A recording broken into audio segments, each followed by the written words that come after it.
So one of my favorite quotes is from Dr. Bob Waller, former CEO of Mayo Clinic, and it is, organizations grow in the direction of the questions that board members ask. And so one of the things that we're focused on is equipping board members with questions to ask in their board meetings to help organizations grow in the right direction. Are you a curious learner? Are you interested in understanding the impact of things like AI on senior leadership and boards? Well, you're in luck because that's what we're going to be talking about today. Welcome to Women Leaders on the Move, a Her C-Suite radio podcast. I'm your host, Natalie Benamou, and every week I bring you inspirational stories that will help you as a leader in the second half of your career and beyond. I'm also the founder of Her C-Suite, where we are focused on portfolio careers. That's where you put together a mosaic of things that matter most, whether it's serving on a board, starting a business, or planning out your best life. I hope you'll check it out at hercsuite.com. Today, I am joined by an incredible leader who is going to share really key insights on boards and also senior leadership. Meg Crosby is a founding principal of PeopleCap Advisors, a consulting practice specializing in empowering leaders and elevating organizations. And she's also a strategic advisor to CEOs, boards, and investors. And she serves on 3 boards. Let's get started with this conversation now. Meg, I'm so excited to welcome you to Women Leaders on the Move today. Thanks for being on the show. Thank you, Natalie. I'm excited to be here.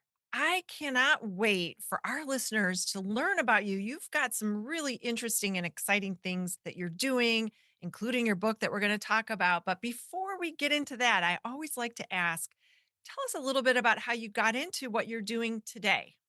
I think it goes all the way back to college when I took a class in group communication and I became fascinated with people and how they interact with each other to get work done. And so that led me to a career in HR, which then led me to a consulting business and working with high growth companies on how to grow and scale and how to mobilize talent and motivate talent to do their best work. I love that you knew right away. It drew you to it, and then you've built along the way. And you have a consulting business, but you're also working with private equity and you're on boards. And I like to say that that's sort of a portfolio career. That's one of the things that we look at as the pieces. How do you decide where you're putting the pieces? That's a great question. As I said, I had a great career in HR and I worked for an investment bank and then I moved into working for a startup. So a large company, a small company. And then our startup was bought by Google. So I went to work for Google 20 years ago and had just a front row seat for high growth. And that really became intoxicating for me. I really love being in the trenches and seeing organizations grow and scale at a rapid pace, but it's also very chaotic. So I had this amazing experience. I moved back to my hometown of Memphis when I got married and started consulting here, but quickly got involved with other organizations and wanted to continue to be involved with the technology side of things because that's where so much energy is in those companies. So these opportunities have come my way and that's been very exciting. And as you said, I call them my portfolio of responsibilities. And I think the common thread is the HR and people experience. When I sit on a board, I tend to be the chair of the compensation committee. I'm on the governance committee. So those tend to be the areas where we think most about people. For private equity, I round out their financial skill set by bringing the people expertise. And then certainly the consulting piece is the people expertise as well. I'm going to hone in a little bit on the boards because that's one of the areas that we have in common. And I'd love to hear how you got onto those boards. There's always different pathways to landing a board role. What were some of the ways that you found them and discovered them? Or, how did you get onto those boards? The 3 companies that I've been involved with are incredibly different, and each one sort of had their own path. The first is one that I'm actually currently the lead director for a financial services firm. And I've been on that board for about 11 years now. And that came through just a long relationship that I had with the CEO. And so We have worked together for a long time, and that just came about through that relationship. The second board is a SaaS company, and that is one that our private equity group owns or has a majority stake in. And so had the ability to put a couple of folks from our team on the board. So that came through that piece. So that's an investor led board. I should say the first company is an employee owned company. The second is an investor led company that is privately held. And then the third came also through a relationship, and that was a data center company in Dallas. That was investor led, but multiple investors and kind of a bigger investment. And that was a very intense board situation. We have since sold that company, so I'm no longer involved, but it was a very different situation. All three of these have been very different, and I've learned a lot through each. You mentioned the governance and the committees. Have there been any things that were unexpected when you landed those three board roles? Each of them was at a very different stage of growth. And so for the one that was a data center and working with multiple investors, I was surprised about the lack of structure that we had around compensation. And it always seemed to be sort of this mysterious discretionary process at the end of the year that failed to meet everyone's expectations and left a trail of tears, I should say. So I stepped in and said, let's do something here. Let's add some structure to this. Let's try to manage expectations. Let's put together some metrics so that the team knows what they're working towards. And so they won't be surprised at the end of the year. Either they hit the goals or they didn't. And they know that there's a formula in place so that we can all be on the same page and align our expectations and incentives. And so I feel like that was a successful process. Are all three of the boards private? Are they privately held? All three are private, yes. Because I know that there's different relationships that happen on the public versus the private. And I'm curious, are there times when the committee gets together versus the whole board? Or on the private, it's a little bit more fluid, I think, with communication versus public boards, from what I've heard, is really you only go when you go, and there's restrictions and how you communicate. And have you experienced any of that on the private side? Yes, and I will say I have a wonderful mentor, a woman named Sue Cole, who was on the financial services board with us and was the lead director before me. And Sue was the board chair for NACD, National Association of Corporate Directors, and so was just a font of knowledge about best practices. So I felt like, and I still feel like that board was really well run thanks to Sue. And so I feel like I learned these incredible best practices there. And in that work, our committees met on a regular basis. We still meet on a regular basis between board meetings. Our board meetings are very well run. We have great strategic topics. We do board evaluations, everything we're supposed to do. I did not find that that was the case in the other boards. And I think some of that is owing to the fact that they're investor led, they are at different stages of growth. And in many cases, they really are just, there's a little more Wild West about them, which I always feel like, and I'm someone who loves structure. So I feel like my role is always to try to gently add structure to those boards. That's one of the things that I feel like is my value add. If you're used to unstructured, sometimes it can be a little bit hard to get everyone to kind of get behind it. Has there been anything that you found that was really effective? I have a great mantra that's structure follows strategy. When we have boards that are unstructured, we're not doing a good job of building trust or accountability. And so I explain to people that when we meet, that creates accountability. Those meetings, we get work done and we have those meetings. And when those meetings fall off the calendar, we don't get the work done that we need to do. And that happens. But also, I've been on boards where we've dealt with some really difficult issues, and if we haven't been meeting regularly, if we haven't built trusting relationships, those conversations can go off the rails pretty quickly. So I try to promote trust and accountability and structure as a way of getting to trust and building trust and accountability on the boards. For our listeners who may not know, when you're PE backed, very often there is that investor board director. How does that work? And how do you report back to the PE firm, or how is the integration with that? I think it's a great question. For this particular board, the PE firm that I represent as an independent director is the majority shareholder. And so that's a good place to be because they have an incentive to have a strong, aligned, trusting relationship with the CEO and the leadership team, and that everyone's rowing in the same direction. I think where it becomes more challenging is when you have multiple investors at the table and everyone has a bit of a different investment thesis, maybe why they're there, what they hope to achieve, the time frame they hope to achieve it in. And so you sometimes are working at cross purposes, and so that can be very challenging, particularly, when you're representing one particular group of investors as an independent. Sometimes that can put you in a situation of conflict between the CEO who's trying to build a business and an investor who's trying to get to shareholder value, increase their shareholder value over a certain period of time. And investors are not all cut from the same cloth either. Some represent one or two family members in terms of family money. They may be what we call patient capital. They're in for the long haul. And then others represent perhaps a fund where they've got to report back quarterly and they've got to meet certain financial goals. It's really important to understand the context and what everybody's driving towards, I think. Did you know ahead of any of those boards what the board philosophy was? It sounded like the one with the NACD chair, you were familiar with her, so you might have had a little more insight. But as you're joining a board, some of the things that you're discussing is so important to understand because the dynamic, you may think everything is great, but maybe it is, or maybe it's not.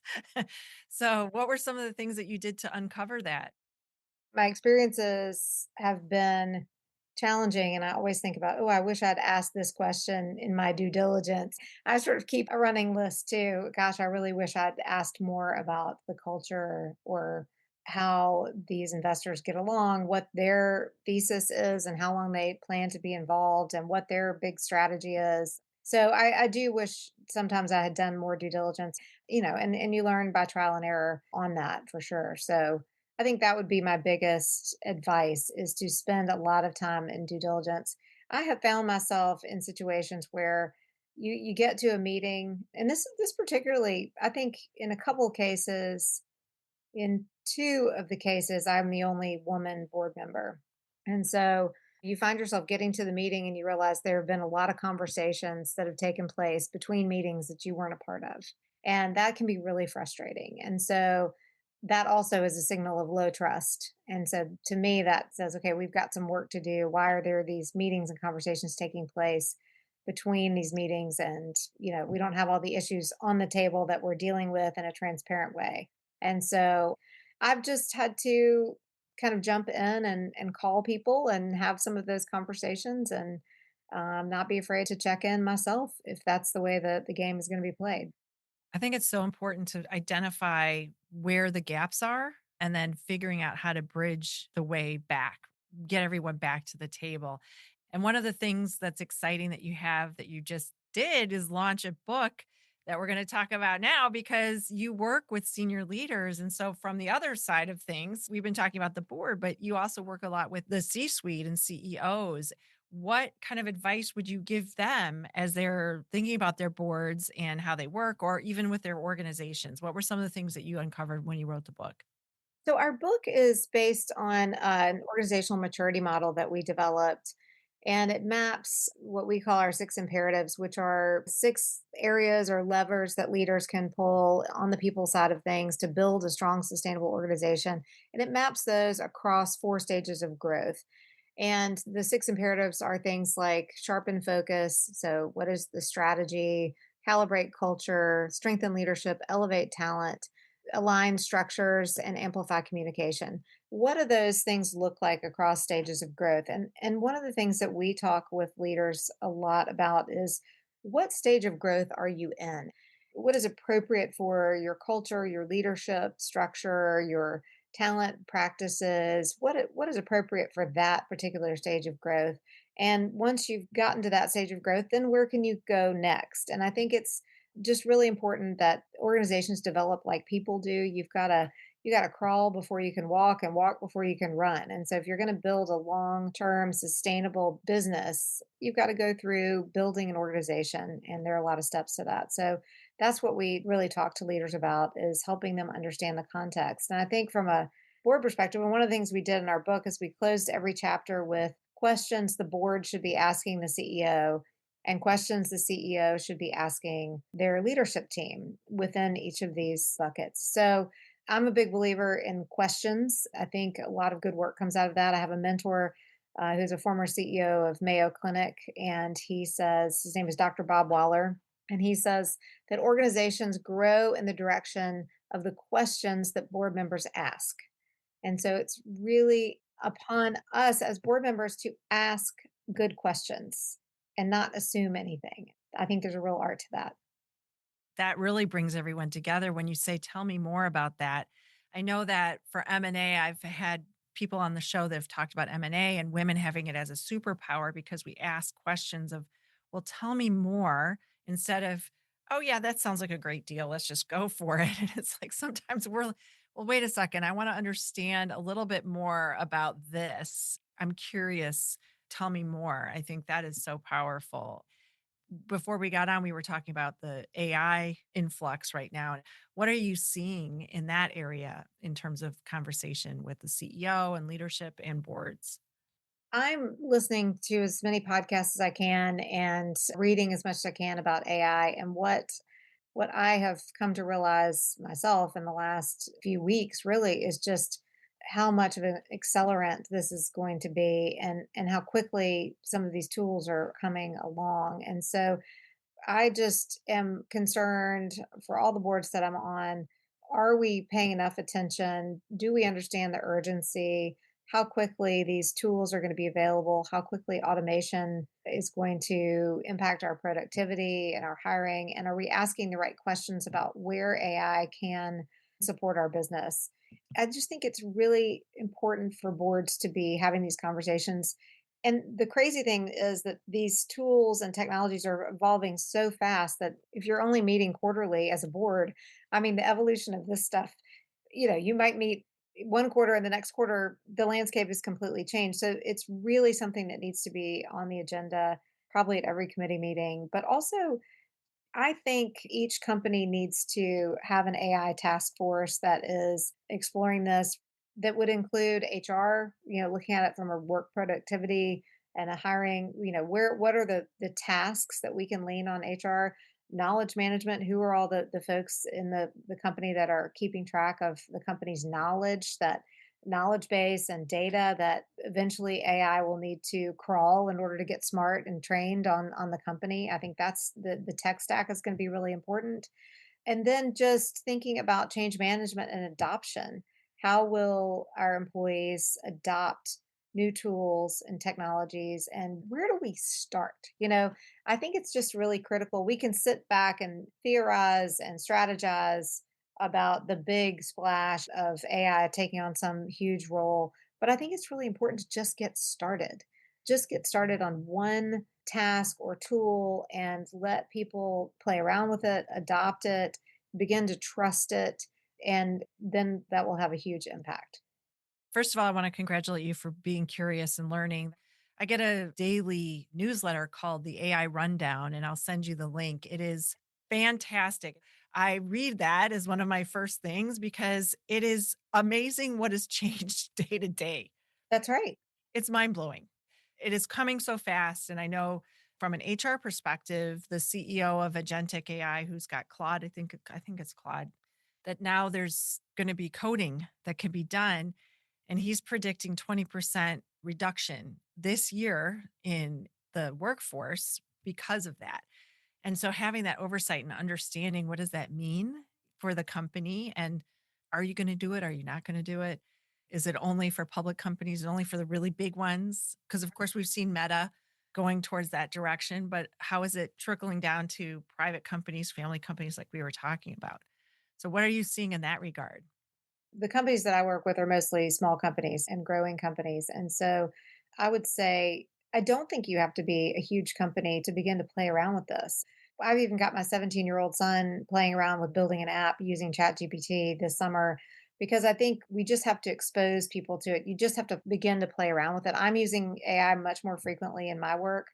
One of the companies that I work with has created an internal kind of AI committee for all the people who are curious and who are interested and excited about reading more, learning more, but also thinking about how it applies to the business and where they might get started. I think that's a great thing to do. That group has their own sort of group chat and they send each other articles and podcasts, and they're the little think tank within their organization. I think that's going to bear fruit. So I encourage organizations to do that. It's almost too much of a burden for the leadership team of a growing company whose plate is already full to really be thinking about this. So I encourage people to enlist your up and coming leaders, enlist the Gen Zs and the millennials, and get them excited about the people who are already using their discretionary time to experiment with it.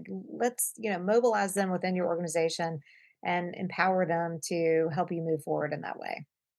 And I think one of the key things is it's so much easier than you think. You just need to know how to talk to it. Like I've trained my chat GPT, I have the paid version, and I have conversations all the time. Like every day, I'm like, okay, so this is what I'm thinking. What do you think? And you have this conversation. It's kind of weird and creepy, but it's also like it gets your mind thinking. And I think that's where we don't realize the power of ideation. And sometimes it's good and sometimes it's not. Sometimes I'm like, what are you talking about? Like, that's not what I asked.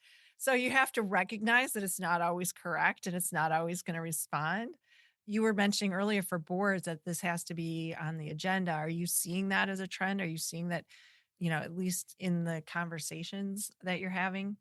I mean, I'm promoting that. I mean, to the extent that I have any control over the agenda, that is definitely the case. I think, we're moving the board agenda for the last many years. The key thing has been cybersecurity. We need that on the agenda too, because that's evolving. In fact, AI is having a major impact on how quickly cyber threats are evolving, right? So we've got to keep our eye on cyber threats as well. But I think AI needs to move to the top of the agenda. I think it's also as boards and in, board governance, I'm not sure we have really figured out the right structure for looking at technology. So now we have cyber threats that typically would fall under the audit committee as audit and risk.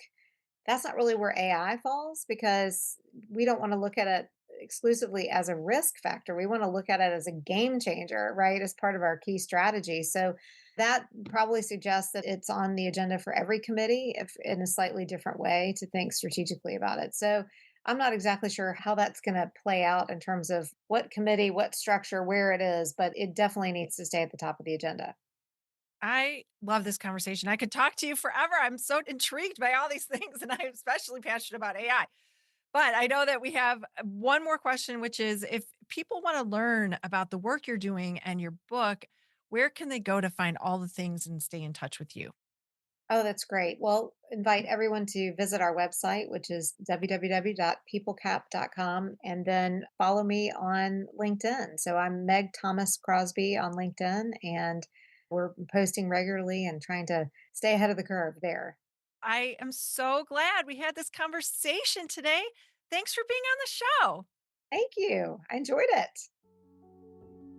Thank you for spending your time with us today. If you found this conversation helpful, I would be so grateful if you share it with a friend or colleague. And especially if you know leaders who are on boards, check out Meg's book because it has insights and activities at the end of every chapter that will help you as a leader, help your board, and help your senior leadership as well. As always, keep shining your light bright. The world needs you.